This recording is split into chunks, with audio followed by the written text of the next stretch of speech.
Welcome to the Know. I'm Ashley. I'm John. What the gosh darn heck is going on in a galaxy far, far away? Because Star Wars is killing off directors faster than Jedi these days, it seems like. Yes, we have another director leaving another Star Wars movie due to that oldest of reasons, creative differences. This is not a deja vu. This is not the Han Solo movie. This is another one. They're killing them? Killing them. I didn't know that's how you depart ways from a Star Wars movie. Look, once you're in for life. You have to die to get out. Jesus. It's kind of like the Night's Watch.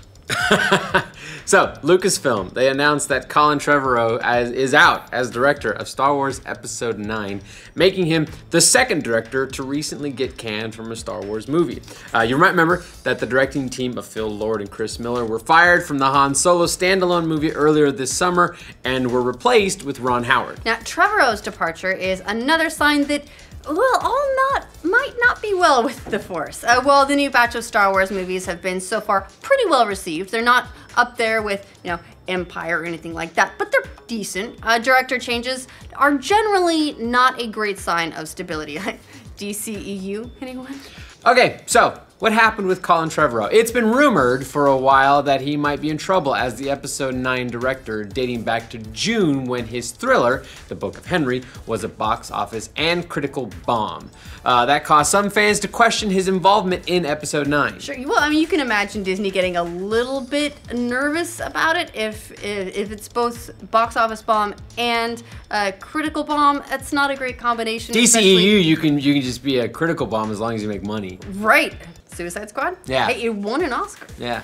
More specific to Star Wars, apparently, script issues continue to be a problem throughout the development of Episode 9. According to The Hollywood Reporter, after Trevorrow got multiple stabs at writing drafts of the movie, Lucasfilm brought in another writer, Jack Thorne, to work on the script. He's a pretty well-known fixer. He's probably best known for writing Harry Potter and the Cursed Child, though. Also, there were reports that Trevorrow's relationship with Lucasfilm head Kdin had become a big problem, and that's never a good sign. In a statement announcing the departure, Lucasfilm said, Lucasfilm and Colin Trevorrow have mutually chosen to part ways on Star Wars Episode 9. Colin has been a wonderful collaborator throughout the development process, but we've all come to the conclusion that our visions for the project differ. We wish Colin the best and will be sharing more information about the film soon. They always write those things so nice and cordial. Well, it's because no one can blame anyone or it starts to get really messy really quick. Yeah. Trevorrow is best known for directing Jurassic World, which was a huge hit. Chris Pratt fouling around with velociraptors. That was a set piece and I liked it. So it was a huge hit, and it led to him getting tapped to direct and write Episode 9, but Trevorrow is just the latest in a string of directors who Disney and Lucasfilm have fallen out of love with. Aside from Lord and Miller, there have been two other instances of Star Wars directors being replaced. You might remember the reshoots for Rogue One, in which Tony Gilroy took over from Gareth Edwards.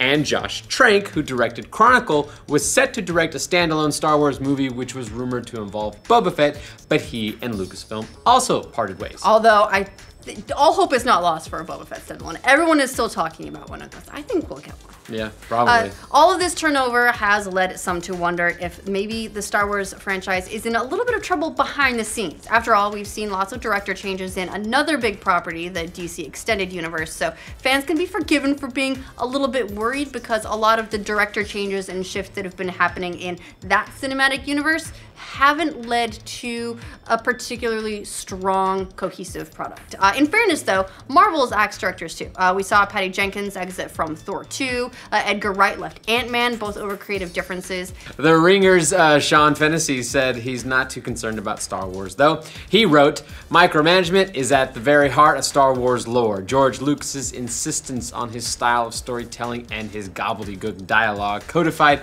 the celebration of a new kind of nerd king auteur.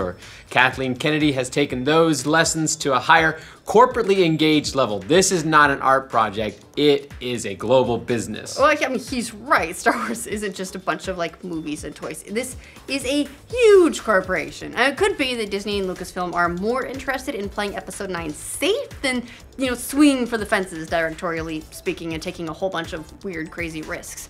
Two Star Wars directors who we haven't heard any complaints about are J.J. Abrams, who directed Episode 7. There, are complaints that Episode 7 retread too much ground from the original trilogy, but overall pretty positively received. And Ron Howard, who took over the Han Solo remake that's still expected to release on schedule, and I mean, he's a pretty safe choice, right? Yeah, and Johnson, who's doing episode 8, said that he would gladly do another Star Wars film. He had a very good time. So, that was said. So, what do these two and even Johnson have in common? They're veterans who are comfortable working on big budget action movies where you have a lot of actors to wrangle and special effects sequences to plan, but just as important, a lot of bosses to answer to and keep comfortable. Ron Howard probably isn't going to give you 100% of what you want in a Star Wars movie, but he will definitely give you a solid 85% every single time. And when it comes to a huge franchise like Star Wars, Disney and Lucasfilm may be more interested in a director that's not going to screw things up. They spent a lot of money on Star Wars. Yeah, they've got a lot riding on this, so they'll take 85% over a super risky hit or miss. As long as that 85% sells a ton of Porg toys, they don't care.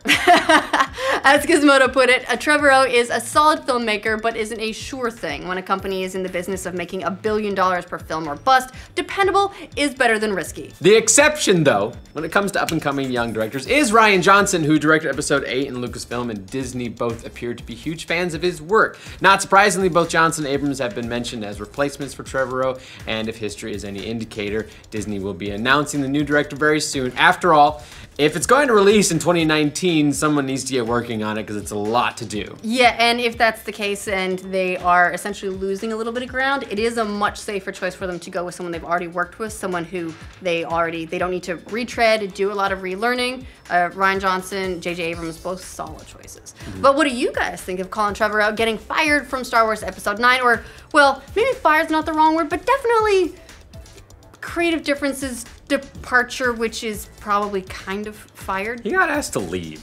Well, look, it was a mutually agreed breakup. We just don't know who was the initiator. Anyway, is it a good sign? Does this mean good things ahead for Star Wars, or is it a sign of trouble in the Star Wars verse? Let us know in the comments. And for all your Star Wars nudes? Star all Wars your Star Wars nudes, that's what we're in the business of now. For those, you could subscribe, you could like, and thanks for joining us at the Know. When it comes to up-and-coming young directors, is Rian Johnson, who directed... Ryan? Rian? Really? Is it Ryan? It's Ryan. Hold on, we're going back to the end of that fucking It's R-I-A-N. He spells it a little bit foofy, but it's Ryan. Okay. I always liked Rian better. It sounds so cool. It does sound cool, but it's not his name. He should go by